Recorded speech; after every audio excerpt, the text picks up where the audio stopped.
Alrighty, guys, so here we are again.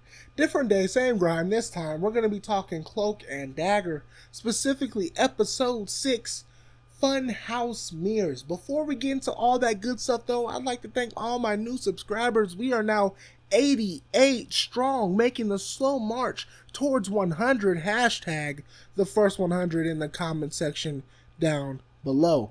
With all that being said, let's go ahead and jump right in.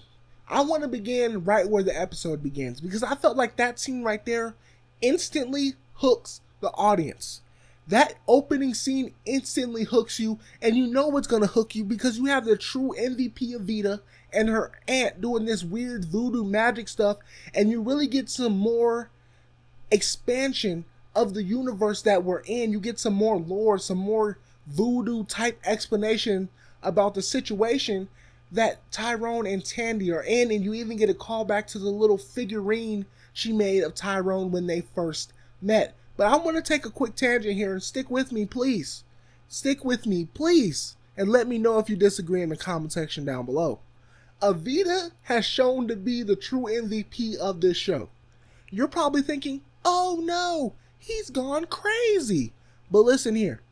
When Tyrone needed to find Tandy, when Tyrone was going through his inner crisis, who did he go to? Who came to him and helped him out?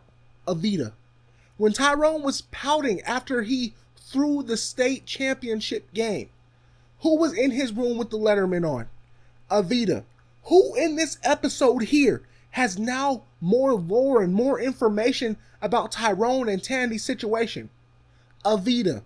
She is at the crucial part of everything that has happened in the story so far. Tyrone and Tandy are on their own quest. Evita is in the lore. She's in the deep dive of it. She's almost like their Morpheus. She's almost like their Felicity if you watch Arrow. Their Cisco if you watch Flash. You know, she's in the thick of it. She is giving them all the information. You know, but I'm going off on a crazy tangent. We're already 2 minutes in. Let's get to the brunt of the review. Let's talk about what went down here.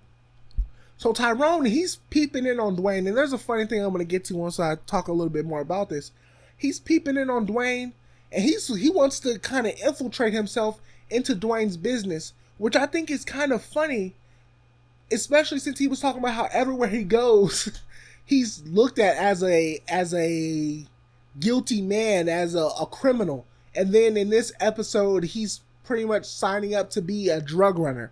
He's volunteering himself to be a drug runner. I thought that was very strange. I don't know if that was intentional on the writer's part, that irony, but that's just something I noticed. Like, dude, now you're acting like a criminal when you were just complaining about always being seen as a criminal when you're innocent. Very strange little dynamic there. I don't know if that was on purpose or not. I'm not a writer.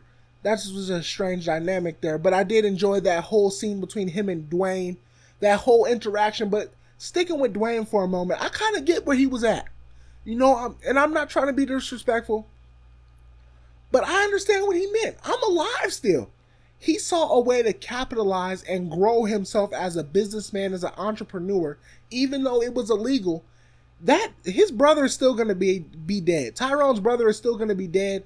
The cop, if you're to believe what happens, the cop is going to find a way to get away with it, regardless of if Dwayne comes forward, because Dwayne is also a criminal. They're not going to take the word of a criminal over a cop. So I just think what he was saying about why he did this and why he chose to use Connors or get used by Connors, I feel like that was valid reasoning. He's a survivor. He has to survive. The brother is dead either way. But let's switch over to Tandy for a second, because I do feel like her storyline was a little bit more interesting. She was also going undercover with Mina Ness, or Mina Hess, I think it is. I can't remember it right now. And they were having some good dialogue. They really explored Mina's character. I hope they don't kill her, which is like becoming a problem on this show. Like, you start to connect with a character, you start to think, okay, they have potential down the line, season 2, season 3, whatever, and then they get popped. Like Gary. Was his name Gary? Or Greg? I think it was Greg who got popped in his Roxxon office, or his lawyer office. So I think they really did a good job of exploring Tandy and this new side of Tandy.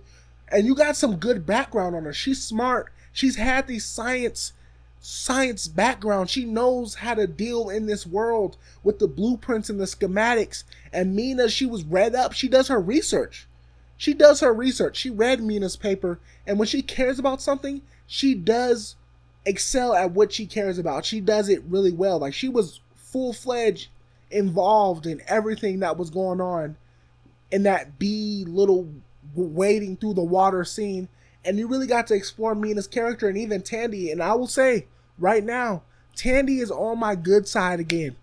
We were beefing last episode after she pushed Tyrone over the balcony into the water. Like, that could have been death. But right now, she's back on my good side. I really loved what they did with her this episode. Just no big, huge scandals. No having to do some thief stuff or investigation. She was just being a person. And it seemed like she just really wanted to learn about her dad. But let's transition back over to Tyrone for a second here. I'm sorry, guys, because this scene killed me. Here. So him and Dwayne are getting into an argument, right? And him and Dwayne are getting into an argument, and he says something about Dwayne's heart. And Dwayne says, say it again. Tyrone says, I will. I'll say it as many times as I need to. Something to that fashion. And he never said it again. Like, you can't tell somebody you'll say it and then not say it again. Like, he stepped up like he was bold, but he never said it again. It was just something funny. Maybe it's because I'm a little brother. I don't know. It was funny to me that he didn't say it again like he was scared to. He just said he would. Like, I'm not scared to say it, but I'm not gonna say it again. I really enjoyed the episode, guys. It's late. It's like 2 a.m. in the morning. 2 a.m. in the morning. You know what 2 a.m. 2 a.m. is obviously in the morning. I'm all over the place. Let me know what you guys thought of the episode down below. I feel like we got a lot of great lore. We're getting some background into the material that was used. You got to see Mina's dad, and it seemed like in his hope. Well, that's something I need to touch on real quick. How come when Tandy uses her hope, it doesn't seem like they're affected by the hope touch? Like, when she was going around touching all those people, hope touch, hope touch, hope touch, hope touch. They didn't seem to really notice that they were being, I don't know, siphoned or interacted with, whatever the word they didn't seem to notice. But when Tyrone places the drug dealer or his mom or the people on the basketball court, it seems to kind of freeze them up. It seems to put them in this weird state. And maybe you guys have the answers in the comment section down below. I will put a poll up. I think I actually already did put a poll up at the beginning of the video. Let me know what you thought of the episode. Good, bad, are you indifferent? Are you excited for the next episode? I will put the promo for next episode at the back of the review, at the end of the review. I will not forget this time. With all that being said, guys, like the video if you like the video. Dislike the video if you dislike the video. I promise you I will only cry for a little bit. With all that being said, subscribe. 1, 2, and I'll see you guys 3. Next time. Where are we? Important question. Are you here to kill me? No. Splendid. What's happening? What always happens. Bang, bang, bang. And it just repeats? How many times? You need to snap out of it. You've lost your mind.